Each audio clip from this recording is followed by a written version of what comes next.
Y quiero dar las gracias a los organizadores de esta reunión por haberme invitado. Entonces, el tema de hoy es la sarcopenia y la diabetes tipo 2. No tengo que revelar ningún conflicto de interés. Esta es una diapositiva obligatoria en Canadá para revelar cualquier conflicto de interés. Yo no tengo ninguno. Y voy a empezar presentándoles pruebas del hecho de que con el envejecimiento hay una mayor resistencia a la insulina. Y esto se muestra aquí con las dos curvas superiores de personas magras que muestran que con el tiempo hay una reducción de la eliminación de glucosa. Entonces, las dos curvas de abajo están menos acentuadas, principalmente porque se trata de personas obesas que comenzaron antes en la vida con una resistencia, una alta resistencia a la insulina. No debería sorprendernos que con el envejecimiento hay una mayor prevalencia de la diabetes. En este gráfico tomado de la población de Canadá, uno puede ver que la mayor prevalencia de la diabetes es en las personas mayores de unos 75 años. Una cuarta parte de la población tiene diabetes. Y solo la mitad han sido diagnosticados. La otra mitad no saben que tienen diabetes. Después de los 75 años hay una reducción más que nada porque la diabetes contribuye a la mortalidad y los que sobreviven tienen menos diabetes. Asociado al envejecimiento también hay cambios significativos en la composición del cuerpo. En esta gráfica lo que vemos es que la masa muscular, que representa aproximadamente entre el 48 y el 50% del peso corporal en los jóvenes, se reduce a aproximadamente el 25%. Esto es una reducción del 50% en masa muscular con la edad. Y normalmente asociado a la reducción de la masa muscular hay un aumento del tejido graso.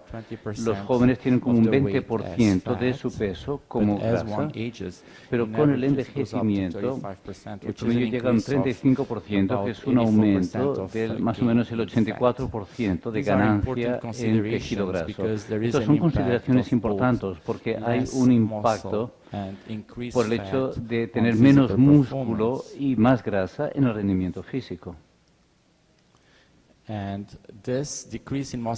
Esa reducción de la masa muscular se llama sarcopenia cuando supera cierto umbral en cuanto a masa muscular y también fuerza muscular. En este gráfico lo que vemos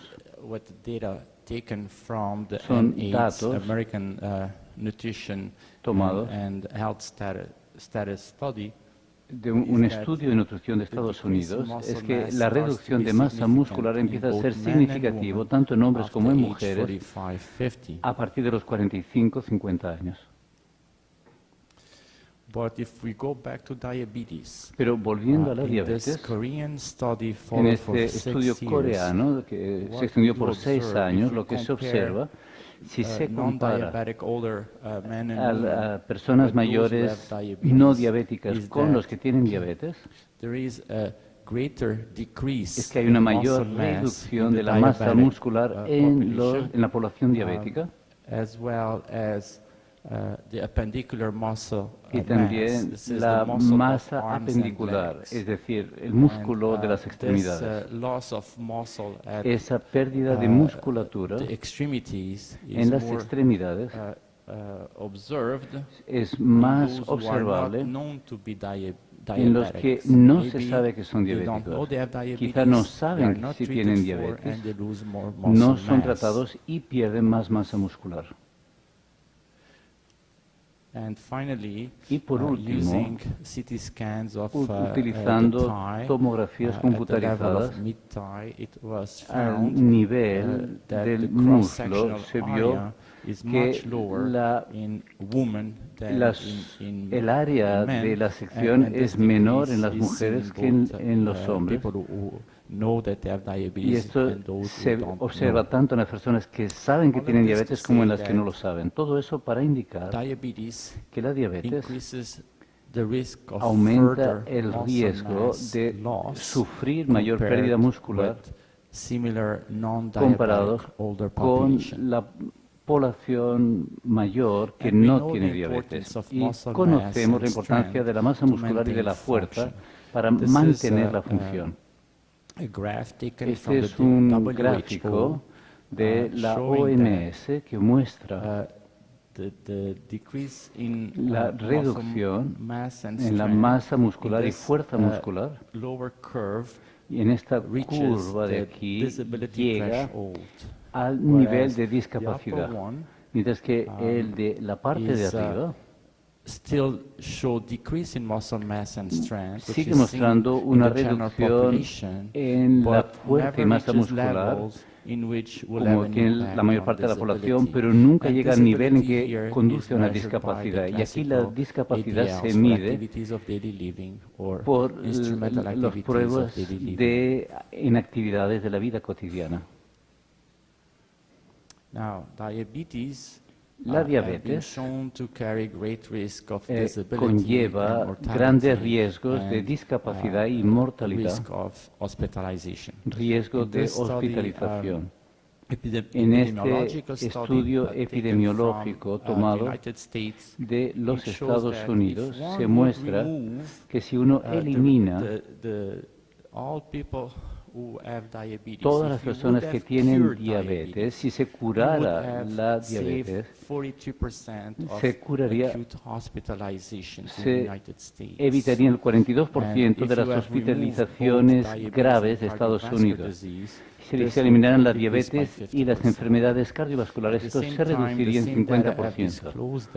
Al mismo tiempo, los datos muestran que si se eliminara totalmente la diabetes y se curara, se reduciría los ingresos a hospitales en el 52% y la mortalidad en el 57%. Es solo esto para indicarles que la diabetes tiene un alto impacto, tanto en las enfermedades graves, cardiovasculares sobre todo, las discapacidades, los ingresos en hogares de ancianos y también un mayor riesgo de mortalidad. Entonces, estas admisiones en hogares de ancianos se deben a discapacidad causada por la diabetes. Y les voy a mostrar en la siguiente diapositiva la relación que existe entre la diabetes y la sarcopenia y el riesgo de pérdida de masa y fuerza muscular.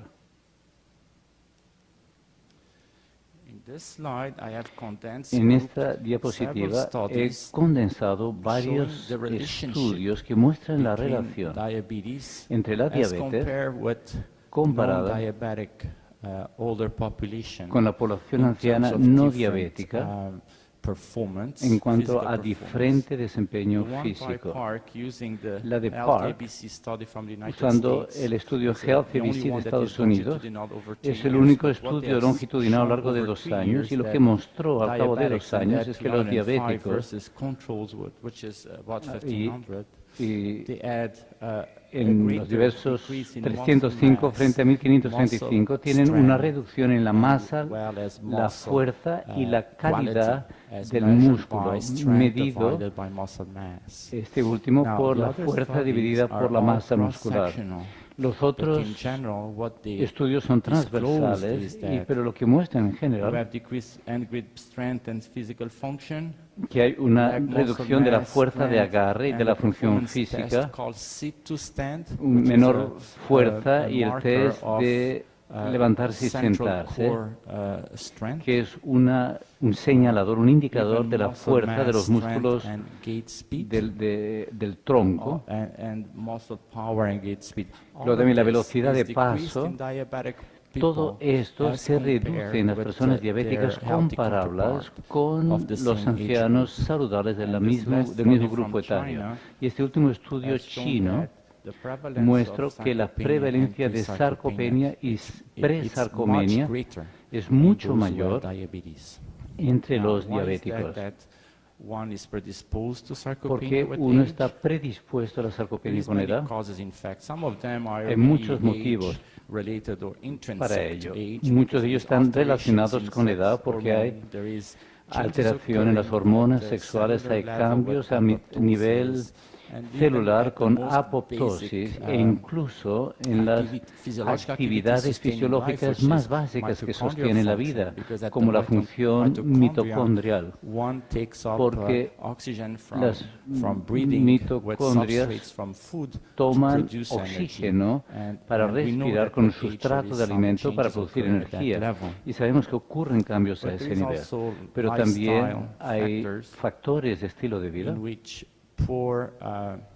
en los cuales una dieta inadecuada, quizá con poca energía o poca ingesta proteica, y también como la inactividad física, eso contribuye a la sarcopenia.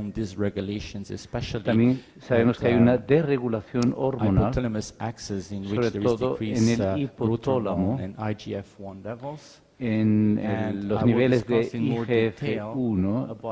Voy a hablar más en detalle en la resistencia a la insulina, porque eso tiene que ver con la diabetes. Hay neurodegeneración que contribuye a la fuerza y la preservación de las fibras musculares y, por supuesto, la inflamación con la edad es algo que contribuye a la sarcopenia. Una vez que se tiene sarcopenia, entonces uno está predispuesto a desarrollar debilidad y menores reservas metabólicas, porque el 75% de las proteínas del cuerpo se depositan en los músculos. Y, por supuesto, esto conduce a la discapacidad y a la mortalidad también. Específicamente, con relación a la diabetes, hay pérdida muscular porque hay una neuropatía que conduce a una degenervación. También hay una disfunción mitocondrial, ya se ha mencionado. Este estudio muestra que se produce menos ATP, que es la fuente de energía para movilizarnos, y también aumenta el ROS, que conduce a inflamación y pérdida muscular. La hiperglucemia de por sí, hay evidencias de que la glucosa es tóxica para muchas células del organismo, y también la producción de productos glicados que hace que el sistema sea menos eficaz, y también la pérdida de glucosa. Si pasas de cierto valor de glucosa en el plasma, que son unos 12 mililitros por litro, se excreta la glucosa en la orina, y de esa manera se pierde energía, que contribuye a un déficit de energía y a la pérdida muscular, porque uno toma aminoácidos de los músculos y se utilizan como fuente de energía. No hablaré mucho de la inflamación, pero se ha visto que es más prevalente en la diabetes y también la resistencia a la insulina. Entonces voy a detenerme más en el efecto de la hiperglicemia y la resistencia a la insulina, sobre todo la resistencia a la insulina, ya que he trabajado en esto. Y se me olvidó hablar de la arteriosclerosis. Lo que significa es que el endotelio de los vasos sanguíneos se vuelve más rígido, y hay menor perfusión y menor transporte de aminoácidos del flujo sanguíneo a las células musculares para hacer la síntesis de proteína a nivel muscular, y eso contribuye a la atrofia de los músculos. En cuanto al efecto de la hiperglicemia, hay un estudio de Baltimore en Estados Unidos que compara a gente de control no diabética con personas diabéticas. En este estudio en particular, las únicas dos personas diabetes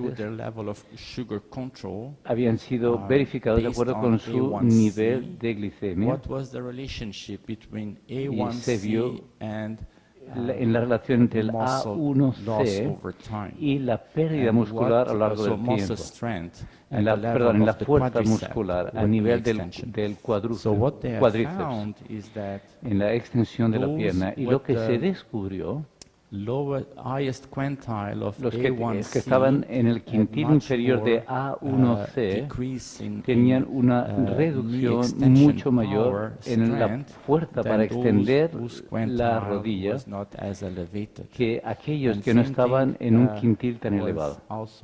Y lo mismo se observó incluso cuando la fuerza muscular del cuádriceps se corrigió en función del volumen, que es un indicador de la calidad del músculo.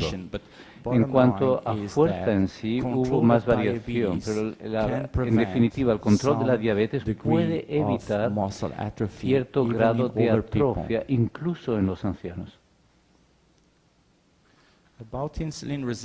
En cuanto a la resistencia a la insulina, para entender el efecto de la insulina, uno tiene que entender cómo la masa muscular se mantiene en el cuerpo.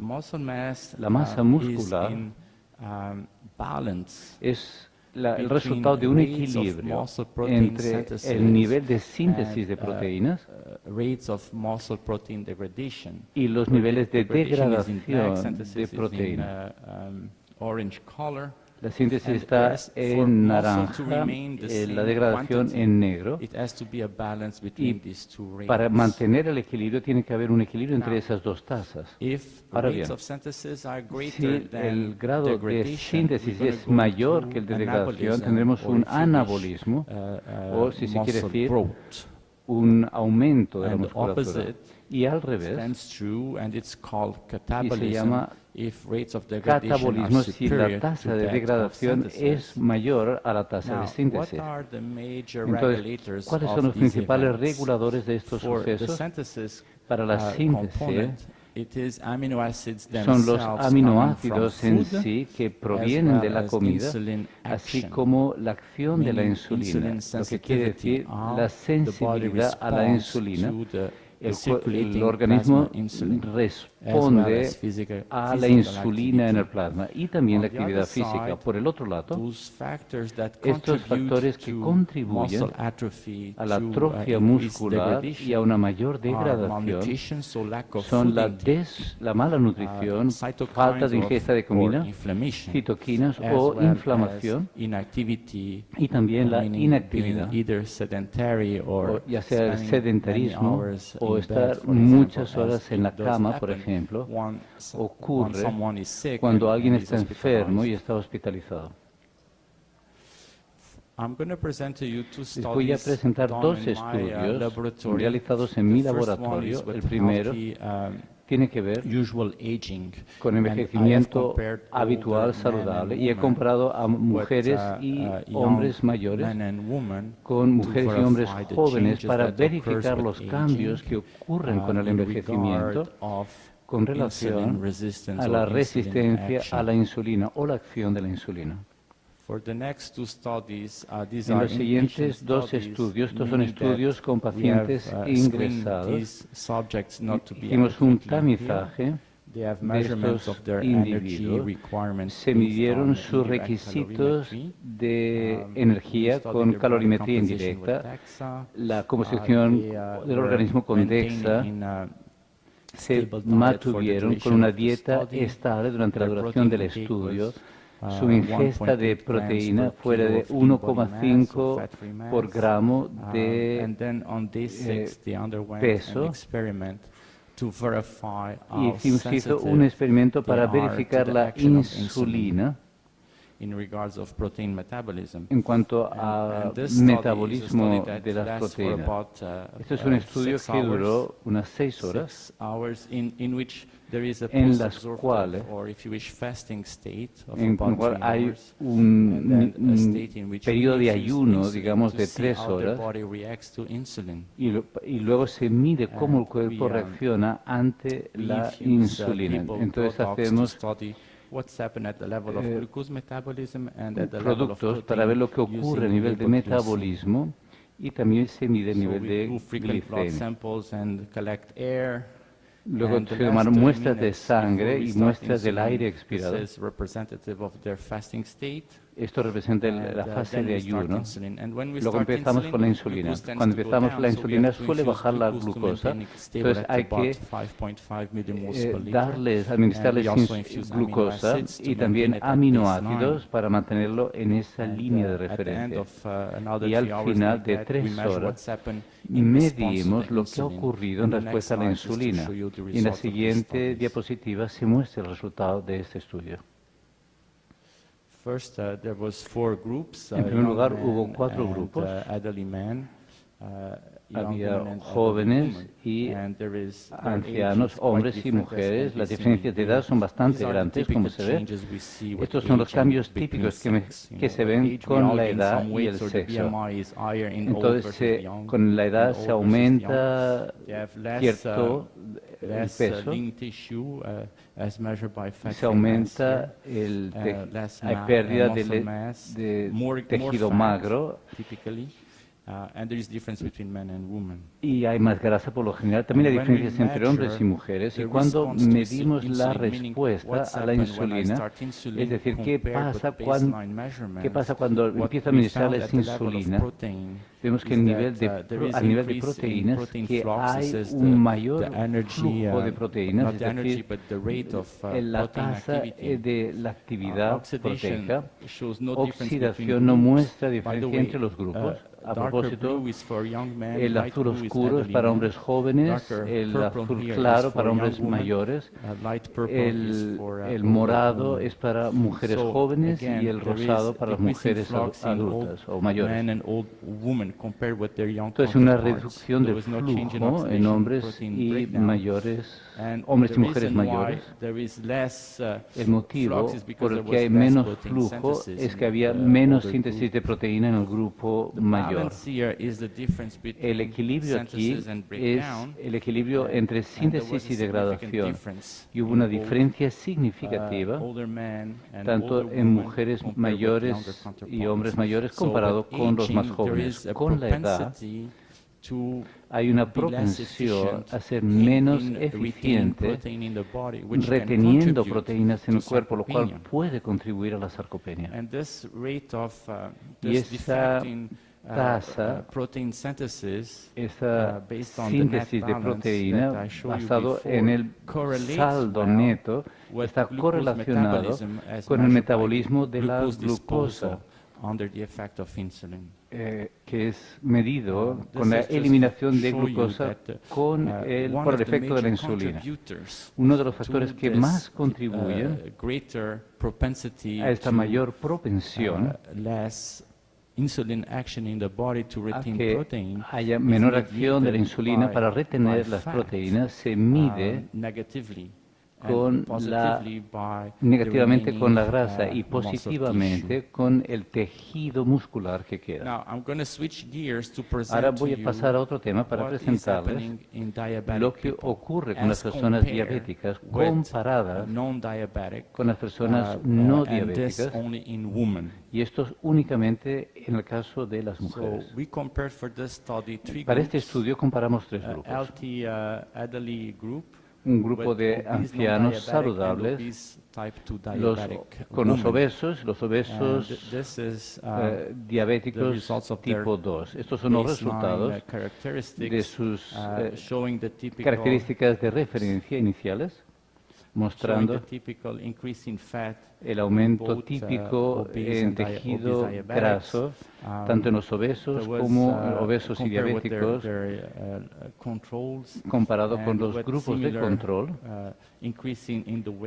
y un aumento también de la cintura, es típicamente lo que se ve con la obesidad y las personas obesas y diabéticas.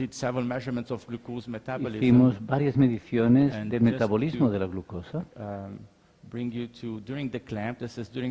Esto es durante el tiempo en que estábamos administrando esa insulina. Las personas obesas y diabéticas tuvieron menor respuesta a la insulina que las mujeres de control saludable es una señal de su diabetes y su resistencia a la insulina. Y en cuanto a metabolismo de las proteínas, ambos grupos, las obesas y las diabéticas, tuvieron un saldo neto menor que el grupo saludable. De nuevo, hubo una correlación entre el saldo de proteínas y la eliminación de glucosa, lo cual significa que cuando uno se vuelve resistente a la insulina en cuanto a la glucosa, también se es en cuanto a la síntesis de proteínas, lo cual conduce a la sarcopenia. Esto muestra la correlación entre el saldo de proteína y la obesidad, porque cuanto mayor la circunferencia de la cintura, menor es el saldo de proteína. Entonces, como resumen, el envejecimiento trae una resistencia a la insulina en el metabolismo de la proteína en paralelo con el de la glucosa.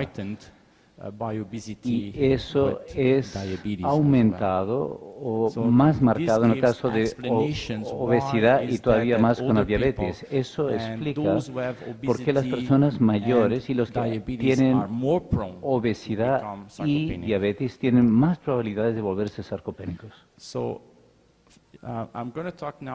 Ahora les voy a hablar de los efectos de la diabetes en el desempeño físico y en la discapacidad, usando datos de un estudio longitudinal realizado en la provincia de Quebec, de donde yo vengo. Se llama NUAGE, que tiene que ver con nutrición y edad, pero también significa nube en francés. Entonces, es una combinación de términos. Entonces, ¿sobre qué es el estudio NUAGE? Es una muestra randomizada de la población de Quebec tomada de dos ciudades importantes, la ciudad de Montreal, de donde yo vengo, y la de Sherbrooke, y había personas, hombres y mujeres, de 68 a 82 años al inicio del estudio. 1793 respondieron y fueron incluidos. Estaban libres de enfermedades, podían caminar sin ninguna ayuda, como no sea un bastón, podían caminar 300 metros o subir 10 peldaños, no había ningún deterioro cognitivo. Se hicieron muchas mediciones en cuanto a composición del cuerpo, desempeño físico, fuerza muscular, sentarse y levantarse, análisis de sangre, ingesta de alimentos. Estamos muy interesados en la ingesta de comida porque queríamos ver en la relación entre la dieta y la vida saludable, una longevidad saludable. Y para este estudio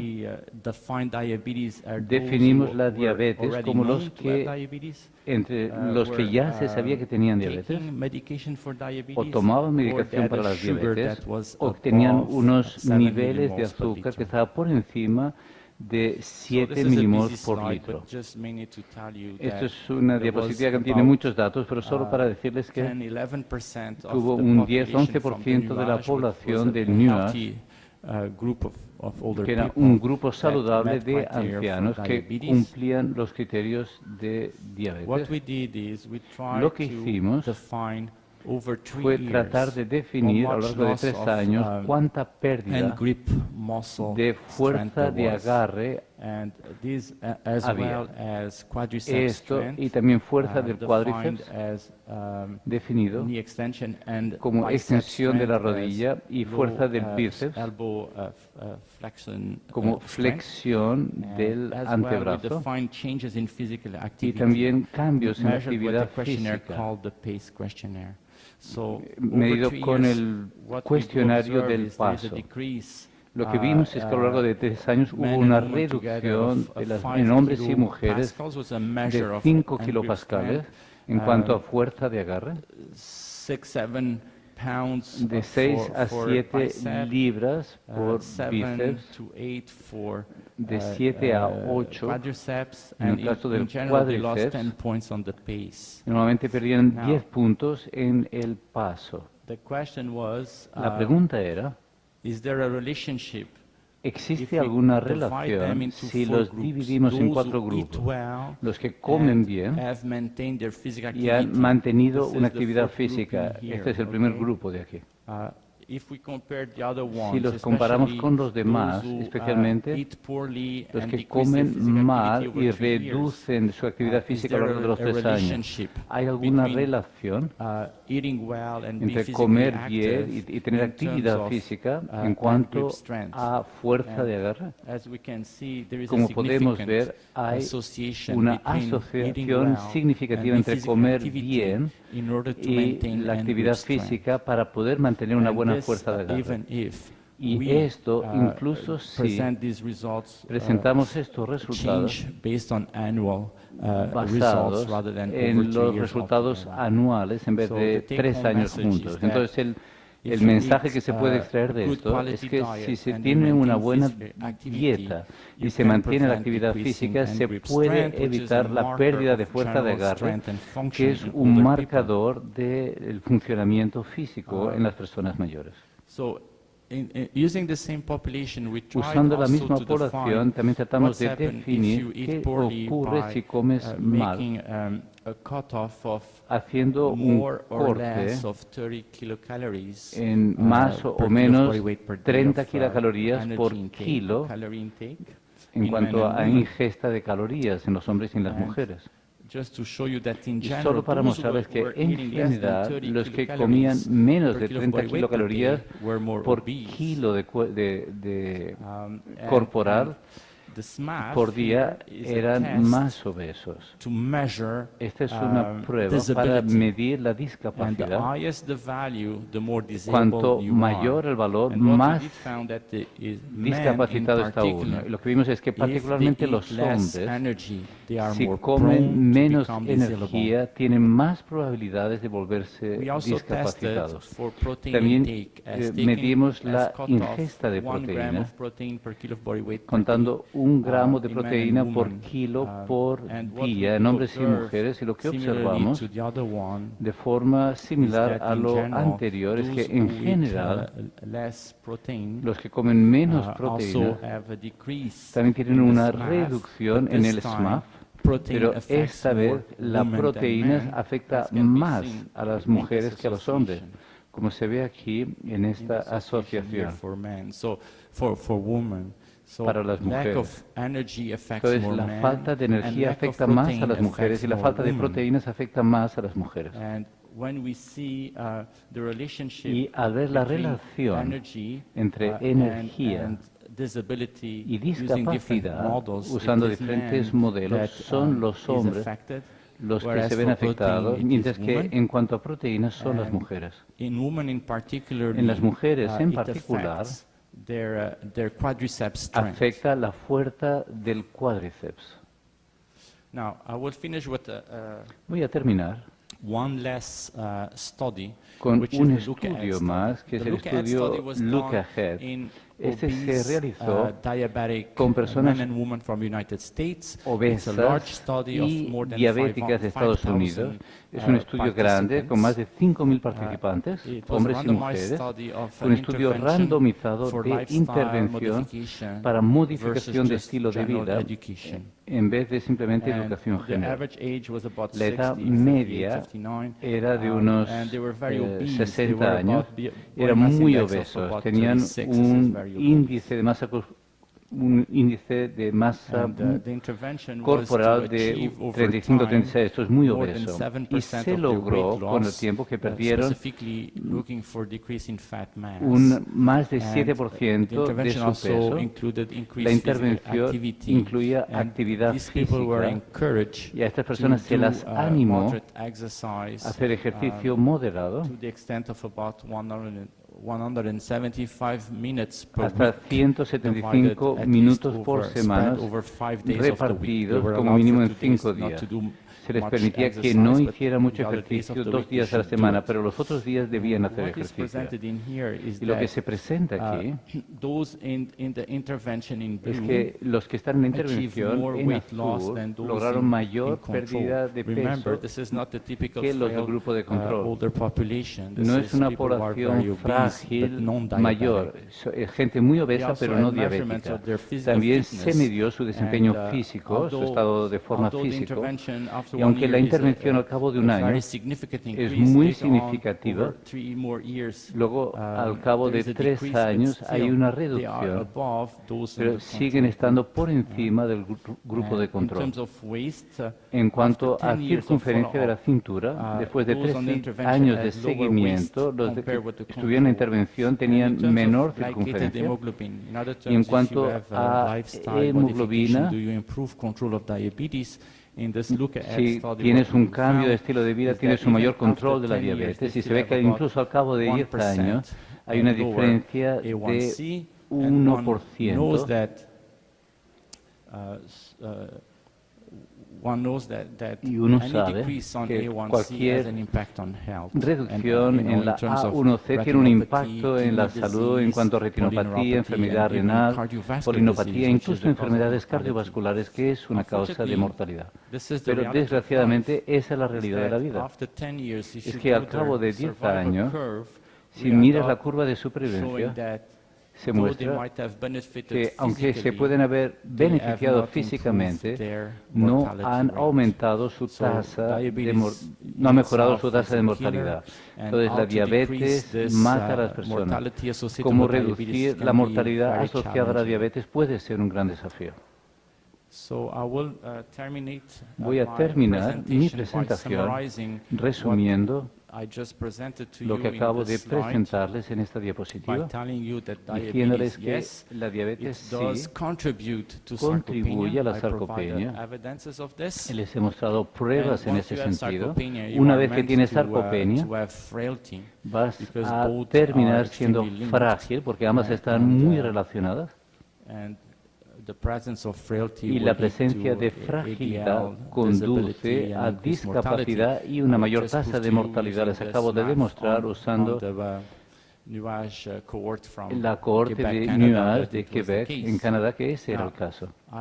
Ahora bien, también les he ofrecido pruebas de que con el ejercicio adecuado y una intervención dietaria o modificando la dieta, o sea, modificando el estilo de vida, uno puede prevenir la progresión de la sarcopenia.